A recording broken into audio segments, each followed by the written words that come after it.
Okay, students, now our next related heading is deduction of Coulomb's law from Gauss theorem. That means from one principle of physics we have to derive the other principle of physics. That means one important rule is Gauss theorem and one important rule is Coulomb's law. So we have to deduct Coulomb's law from Gauss theorem. Now what we did before, that means in the proof of the Gauss theorem, just reverse of that we have to do for Coulomb's law proof. So what is our target, that let us see. Gauss law is, again let us revise it. Gauss law is phi flux is q by epsilon 0. So this is Gauss theorem, phi equal to q by epsilon 0. Now we have to take it as given because Gauss theorem is given and our target is to find the Coulomb's law from it. Coulomb's law means we have to derive force formula k q1 q2 upon r square or 1 upon 4 pi epsilon 0 q1 q2 upon r square. So how to achieve it?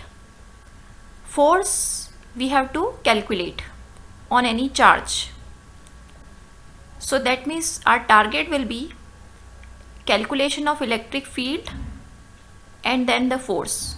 So meaning is that from this equation now we will calculate capital E. So we assume now for the same diagram that electric field is unknown for us. So let us draw the diagram again. Plus Q charge we have to assume at O. Then this charge should be enclosed by a sphere S. This sphere S we call imaginary Gaussian surface. Then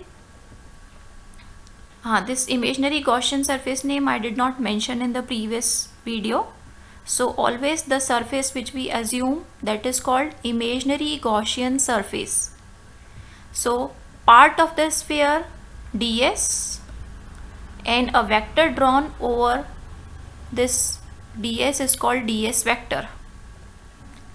Then find the electric field direction by assuming unit positive charge plus. Where this plus will go, it will get repelled, so electric field is away. Electric field E vector and ds vector are in the same direction, so theta between them is 0. So let us start putting the values here. Left side is E dot ds. E and ds are in the same direction, so E ds cos 0, so it will be left only E ds. Here q by epsilon 0 we have to equate because Gauss theorem says this only. Then our target is to find E, electric field. Take this electric field out considering uniform electric field, because for the single charge also, at least on the surface of the sphere, the electric field will be same everywhere.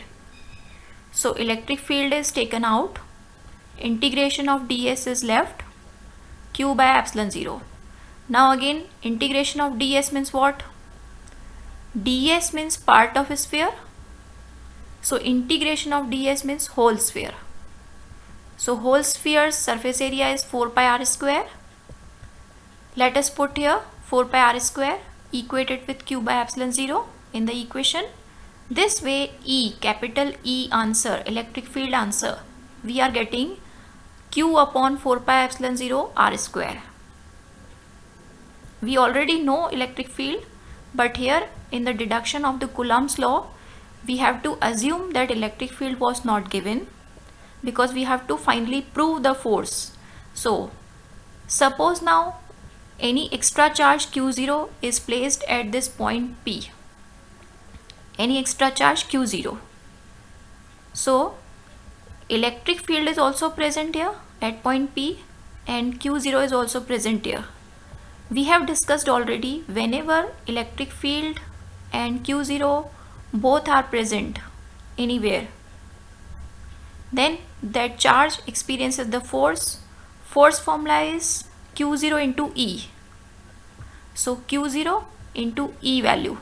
Q0 into E value. Let us put E value here, Q upon 4 pi epsilon 0 R square.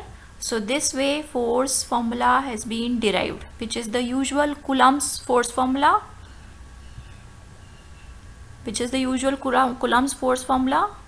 which we have been using till now. So this way we have deducted Coulomb's law formula from Gauss theorem.